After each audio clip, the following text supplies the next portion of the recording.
Yeah, Cal, I just wondered, are you feel like you're going to have Keon when the season starts available? And then also just how do you feel confidence-wise about the status of the three teams coming there to Lexington this weekend, and everybody's going to be able to safely get there and get this thing teed off? Keon first. I do not believe he'll be here the first week. It's day-to-day kind of stuff, but he hasn't done live stuff yet. So we got to get him doing live stuff, even though he's conditioning and doing all the other stuff. Until he's in there, I don't feel comfortable. Second thing,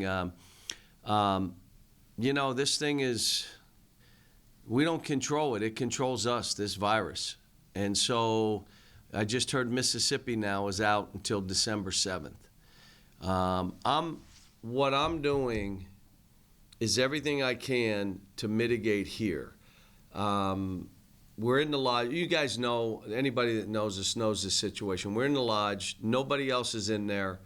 They got their own bedroom and bathroom. The chef cooked their meal there. He's there. He gets tested. They walk across the parking lot to our practice facility. No one is in the offices. So there's no like it can go through the system. There's no one in here. And so you have us and the women on different sides. We come in different doors. We don't see each other. The problem is when we start playing. The good news is they're saying that of all the sports, they don't believe anyone has caught it from the playing field or the court. They think it's meal rooms, hotels, planes, buses. It's contact with others outside of that area. And we've done a pretty good job. So all I can tell you is even though we think we're doing good, we're wearing those chips to every practice, every scrimmage. We're having the officials wear it, the managers, the coaches, to mitigate all this. I just want to make sure our kids are safe. We're talking right now, and I've never done this before, but we may travel on game day. Like game day. Like you say, why would you travel on a day of a game? Wouldn't you be better being rested? Yeah, but it's another hotel stay. We're going to have our personal bus to wherever we're playing so that when we get off that plane, we're on a bus that's sanitized with the bus driver we know. And then go to the gym if we have time to shoot around. If we don't, we don't. We go to the hotel, lay around for an hour or two, have a pregame meal, play the game, immediately get on our own bus on that plane that didn't leave. It's the same plane we came in. We get on it, we go. We may have face shields and I may be overdoing it, but I'd rather be safe than sorry. Al, just as of today, are all three teams good to go? Yeah, I called Brad last night and asked when they're getting they've been good, and they've had another test yesterday. They'll get it back today in Detroit. I'm hearing Moorhead has been good in Richmond. So it appears as though we're good to go, but that's today.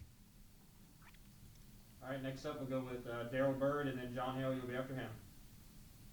Good morning, John. Your thoughts on moving the tournament, March Madness, to Indianapolis, perhaps, and might we see an actual S-curve seating for the first time? Well, this I got to give it to Mitch and that committee that bubbling it up is the safest way for these kids to play basketball. Having 6 courts in Indianapolis where they can play, and kind of like the old NAIA, if you remember, where there would be 32 teams come in, and when you lose, you're out. You're on the bus, you go home. And they just play it down. They told me the reason the NBA bubble, the basketball, was so good is because the teams didn't have to travel and they got in a rhythm of playing.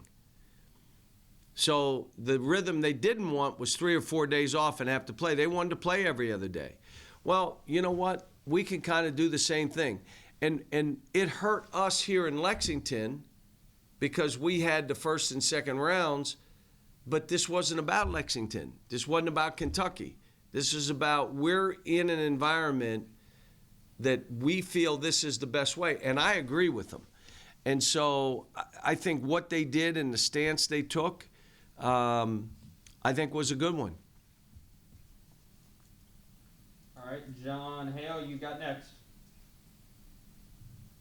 You talk about the unpredictability of the virus. I'm just wondering, what's your comfort level with having fans at these games this week, and what effect is limited crowds going to have on the product we see? John, I imagine your hair looks really bad. Is that why you don't have a picture? No, I'm in my car. That's why. I got a haircut though. Okay. So, what did you ask me? Fans. Oh, fans. What's Well, your comfort level with fans? yeah. So here's what I would say. The team that gets hurt the most, and forget about financial or anything else, by not having fans or only having 15% or whatever, is Kentucky. And the reason it is, people coming to this building are always playing in front of 20-some thousand. And it's a big advantage for us. Our fans and our fan base in that building play a big part in our success. I don't know what our record is during my 11 years here, but I think it's pretty high in this building. Well, if it's just a building and a court, we don't have the advantage we usually have. So it's going to hurt us more than anybody else. My hope is we figure out a way that fans that want to come to the game can be tested so that people are comfortable being in our building, not just with the thermometer and saying, okay, they don't have a fever, because there's asymptomatic people. But there's a test given a couple days before. Now, a test isn't the vaccine, but people will feel more comfortable having a mask on, having social distance. Maybe we can get more in our building if we figure out a way to try to test so that everybody's comfortable that, look, and maybe we show the rest of the country this is like the only way you can increase the number of fans there. But I think we're a ways away. We're just going to try to get through these first 3 games in 5 days, which is going to be hard for my team. Just so you know, we scrimmaged yesterday, and I came home smiling, and I told my wife, she said, wow, was it good? I said, it was our worst scrimmage since I've been the coach here. I've got both feet and hands on the panic button right now. So it was I'm just hoping that they needed to play against somebody else and they just got tired of each other. Because if not, I'm going to have to be the most patient soul on the earth when we start the season like 0-6. And I'm going to just be patient. That's what you should say to me. Be patient. Because I like the team. Not playing hard enough, not enough team defense. Everybody's still locked into their own thing. I need my stuff where instead of making easy plays, I got to make a play. And so it leads to turnovers or putting guys in bad positions that they can't play. We have a ways to go. And again, we got 10 new guys. And I know you do it every year. We have 10 new players. So we're not very good right now. But I think in time we should be okay. All right, next up we'll go with Jerry Tippett, the Herald leader, and then Ian Begley. I'll come to you after that. I was going to basically ask you about young team and not having any exhibitions, not even the blue-white game, to give people a feel. How helpful are those kind of games in a normal year? Well, I'm not worried about giving people a feel. I'm worried about giving me a feel. Like, what is this team? And so, no exhibition. We're not one that we've scrimmaged in the past, but we have none of that. They only played against themselves. They're tired. They're playing our plays, if you know what I'm saying. They know what the plays are. They're playing them against each other. And so it's hard to make a pass. It's, and again, guys, as you're doing this, you and I know there are certain games, certain guys will stand up and other guys will stand up. And by the end of the year, we'll have 7 guys that have scored 25 or 30 in a game. But you're not doing it every game. And we're still, we're not trusting everything. We're not trusting each other. We're not trusting how we're playing. You would say, well, why wouldn't they? Haven't they seen the history of what's happened for the kids? And yes, but I want to do this. So they're still fighting it a little bit. We got good kids. We're asking guys to do stuff they've never done before, which means they're going to be a little uncomfortable. Asking them to create habits they've never had before, which means they're a little bit uncomfortable.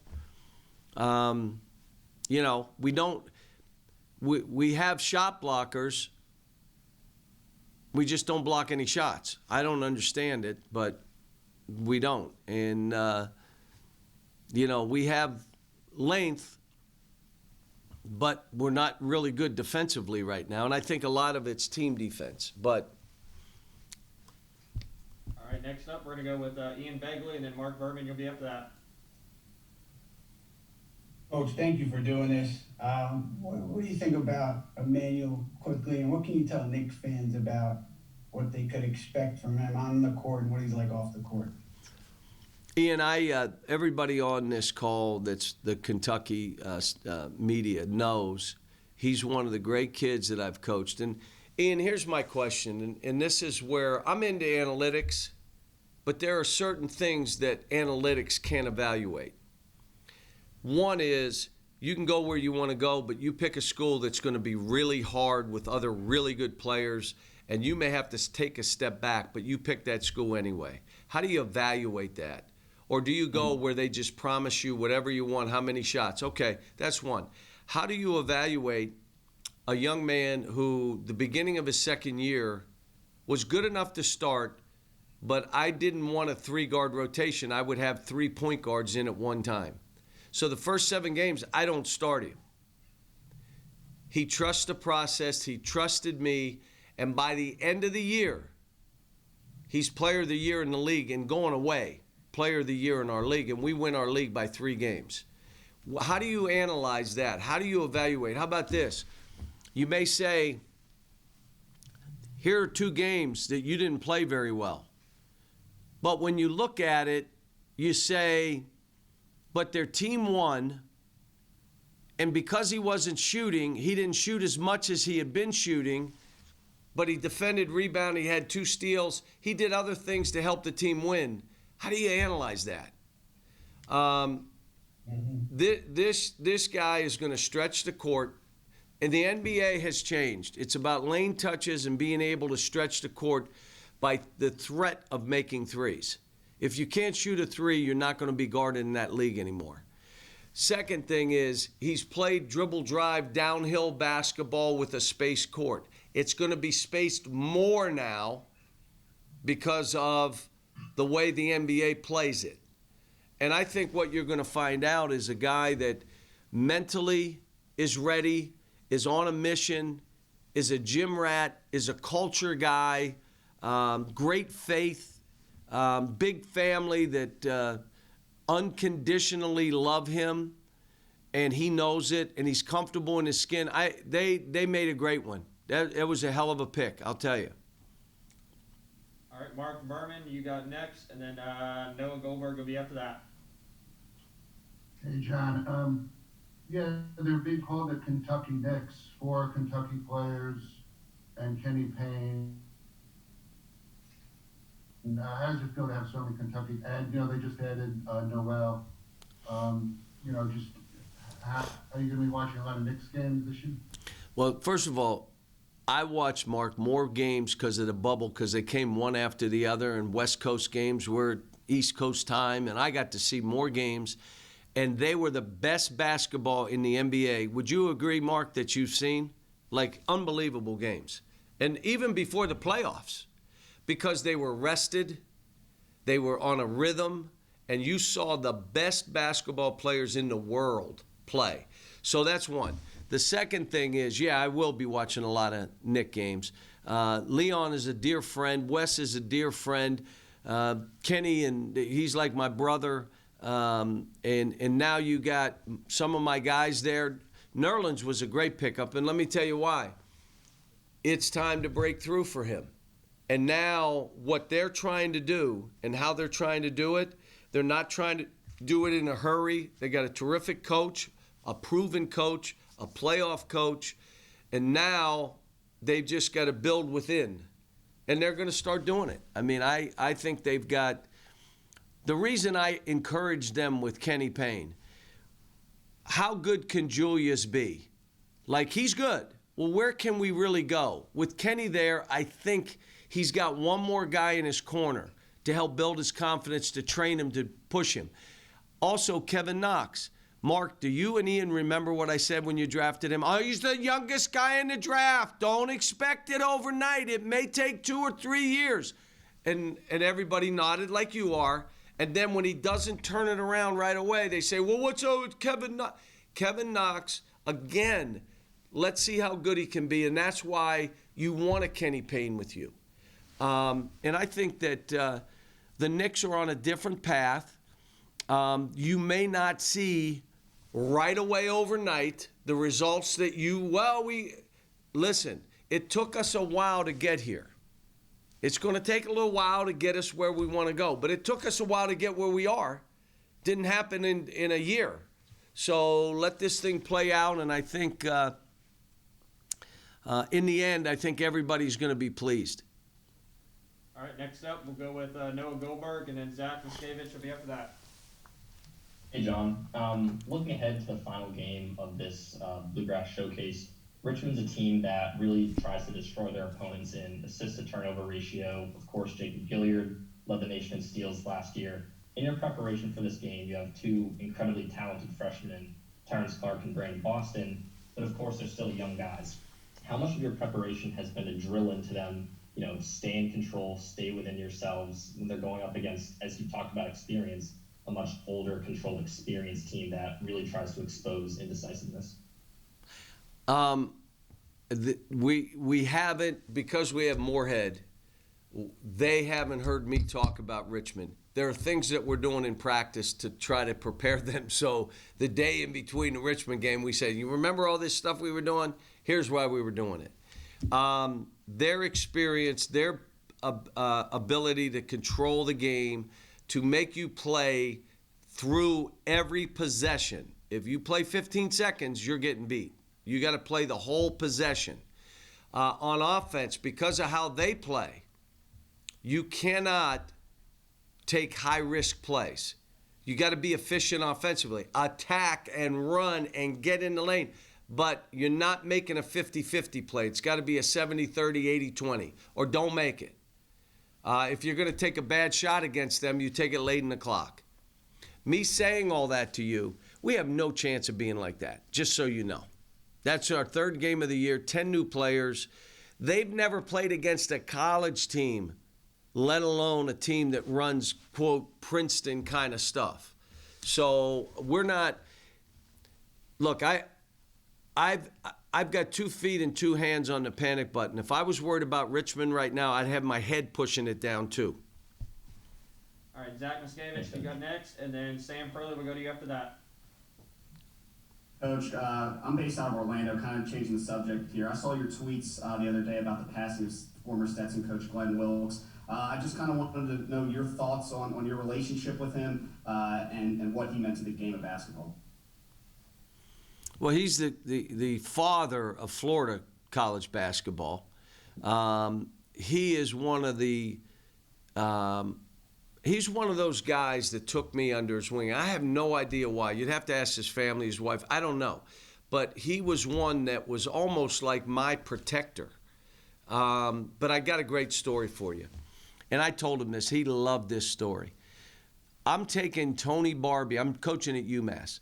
And I'm taking my team to play at Purdue for Tony Barbie. That's the only reason. Tony was from Indianapolis, and I said, every one of my freshmen, before you leave here, will be able to play in your hometown. That was one of my things back then. So we're on the bus, and Purdue is playing Stetson. It's probably 91. We're on the bus, and Stetson makes a run. And my team is cheering for Stetson. I pull the bus over and stand up and turn that radio off. Are you out of your mind? If Stetson wins this game, we got no shot at beating Purdue, so stop. Stetson won the game, if you remember. And we had no shot. We got in a fight in the hallway. No, they fought us in the hallway. Like, as we came down the same tunnel. Oh, they were throwing my guys against the wall. My guys, what's wrong with you? And we got beat by 30. I mean, it was like, and I tell him, you cost us a butt whipping. And he loved the story. But, you know, as a coach, as an organizer, he was the first one that ran camps and told us how you run a camp, how you teach young people, how you organize it, how you do this so that they benefit by this experience. He was the best. But aside from the basketball, always had a smile. Like, he was older, and George Raveling got sick and was in the hospital. And I went out to see Coach Rav, and he said, Coach Wilkes is going to be here tomorrow. What? He flew cross country. Now, I'm telling you, this was maybe 2 years ago, so he was 88, 89, cross country to go to the hospital to see George Raveling. When he was your friend, he was your friend, and he was your protector. And that's why I said what I said. I was just so sad. And Coach Rav hit me right away. Said, Coach Wilkes died last night. And it was a pit in my stomach. All right, Sam Perley, you got next. Adam Zagori, you're after him. Hey, Coach, thanks for joining us. I cover the Hornets for the team website. I was curious about one of your former guys, Nick Richards. What kind of player and person and individual are the Hornets getting in Richards? And how do you think having a former teammate and another one of your former guys, P.J. Washington, will kind of help him throughout his rookie season in the NBA? Well, I immediately, first of all, I called P.J. before the draft, and I said, I hope you talked to your guys about Nick. He said, oh, I did. And, you know, Buzz called me, and I said, Buzz, here's the thing. Buzz Peterson, here's the thing. One, he's a rim runner. He's 7 foot tall, and he can shoot. He's learned to guard multiple positions. He's been a late bloomer because he started playing later. But he grew every year he was here. And I said, and here's the biggest thing I want to tell you. This tells you about him as a person. In his last meeting where he came in and we just were chopping it up, and he said, you know, like, I want to thank you and the staff because you guys believed in me when I didn't even believe in myself. That first year was hard. And again, analytically, how do you measure that? Where it was really rough and he had to stay with it. Because when you walk in that NBA, I'm trying to tell, look, if everything was given to you, you're walking in a league that you better be a dog and you better take what you want. No, they're not running plays for you anymore. You're not going to have the ball 90% of the time. You're going to have to earn your way. And so Nick earned his way. If Emmanuel Quickley wasn't player of the year, it would have been Nick Richards. That last year, you know, it was unbelievable. And let me just say this. I was just on the phone with Ryan Saunders. We were talking about Ashton. And I said to Ryan, did you guys notice the emotion of every player that was picked? He said, we did. It was 8 months that these kids had to wait to see where they're going. A player like Nick, who was hoping late first round, but we didn't have an NCAA tournament to show our players off like we do every year. Now he gets picked. The kid was in such tears, sobbing, he had to call me back. So, because I had him on FaceTime and I could see, he said, Coach, let me call you back. All these players, 8 months, the emotion of it, it was incredible to see, which tells you this has been tough emotionally on them. And I referred back to my guys. It's been tough on my guys. I mean, we're having Thanksgiving and we are having parents come in, having them tested, trying to keep them away from their kids, telling them we've been so good because we're in a bubble down here in the lodge and in the practice facility. We can't screw up now. But how could I tell a parent not to come who hadn't seen his son in 5 or 6 months? I can't do that. I couldn't. Now, I told him, we got to stay separated. We're hoping there are going to be fans at our games, but if they're not, they're not. I can't let you in practice. You cannot come to practice. No one is in our practices. All this makes it hard on the kids I have who are 17, 18, and 19. So this has been a rough road for the kids. And like I said, another team, Ole Miss now not opening up till December 7th. I mean, and the virus it's controlling all this. Guys, we got about 5-6 minutes left. Doing our best to get around to the questions. Adam Zagoria, you got next. After that, Alex Walker. Yeah, hi, John. I'm going to just give you one more Knicks question here to follow on Ian and Mark. They didn't make any big free agent signings here really with no Gordon Hayward and no Fred VanVleet, but they do have the 4 Kentucky guys. What kind of DNA do those guys bring to the team, and what can fans kind of realistically expect from this team? And also, if you could just talk about Khalil Whitney signing with Charlotte and the opportunity he has there. Yeah, I was so happy for Khalil. I hit him before the draft and wished him well and tell him I'd be watching. And anybody that called me about Khalil, I said one of the great kids. He still texts me. It didn't quite work out the way he wanted it to, but he is a great kid and a great talent, and he's going to get a chance. Here's the greatest thing about the NBA. There's no politics in this. Either you can play and make it or not. It's not about race or religion. Players know who can play and who can't play. More than coaches know. And so all these guys, whether they're drafted first round, lottery, late first round, second round, or like Ashton Higgins, you're going on a two-way, which this year, a two-way, you're with the team. He's like he got drafted.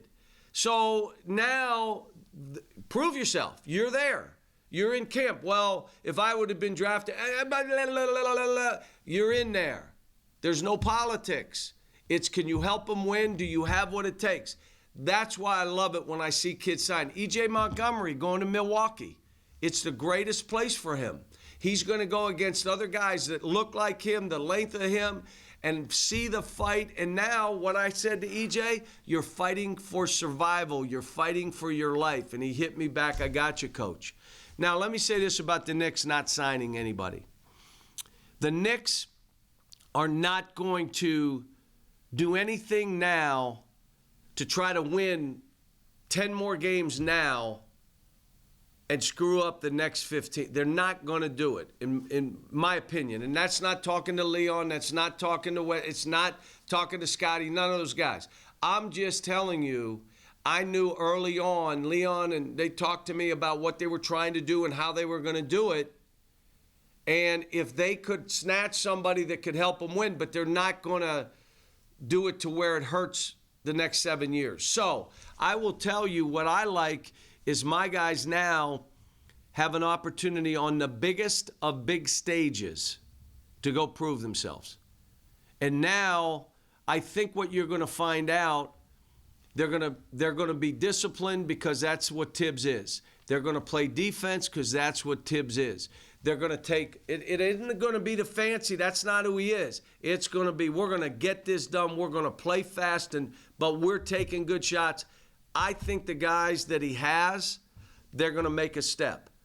Do they need more to make the next step? Yeah, they do. I mean, it's a players' league. You have 3 All-Stars, you'll be one of the last 4 teams standing. You have no All-Stars, it's hard to get in that play. It's just hard. And now, can you develop All-Stars with the guys you have? Can you then bring in – that's what they're doing. So I think the Knicks will be fine. And Eric, because my answers have been very, very short, we'll go a little bit longer so that some of you guys get hit. I have, my feet are off the panic button right now, so I feel a little bit better doing this than having to watch game tape and practice tape and go like, oh my gosh, what am I doing? Actually, guys, we got 3 more because I got Davion Mintz waiting. So we're going to go with Alex, Jeff, and then Justin, and then I want to get Davion in here. So Alex, go ahead.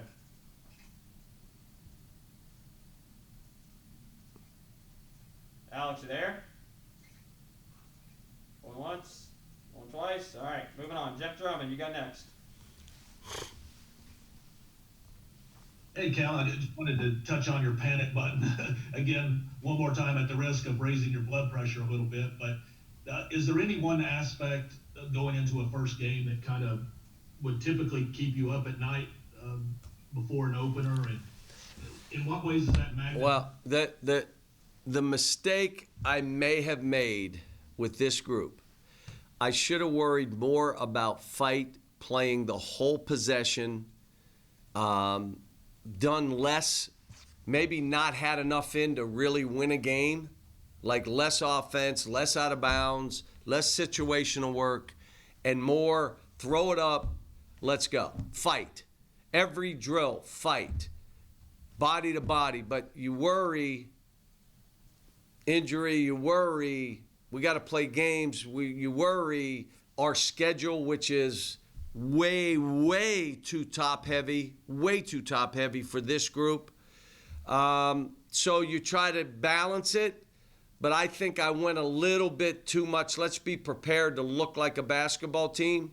One of the teams I coached here, my first year, was the worst execution team I had, but they would fight, and we won a lot of games. And we knew, that team, we could win a national championship unless shooting bit us. And we went in the Elite Eight, we shoot 0 for 22 from the three or whatever it was. But we knew that's the one thing that could get us, and it hit us that time. But this team, if we're not fighting, if we're not playing full possessions, if we're trying to play tired, like, well, in high school I played every minute, you can't. We got to keep it on. That's how we are. It's all stuff I think they're going to have to learn as we go. All right, Justin Rose, you got next, and then Paul Banks. We'll end it with you, and then we get Davion in here. Hey, Cal, greetings from Detroit. I just got off a Zoom call with, Antoine Davis is pretty good, but there's another player for Detroit Mercy who's just a star in the making named Brad Calipari. I don't know if you've heard of this kid or not.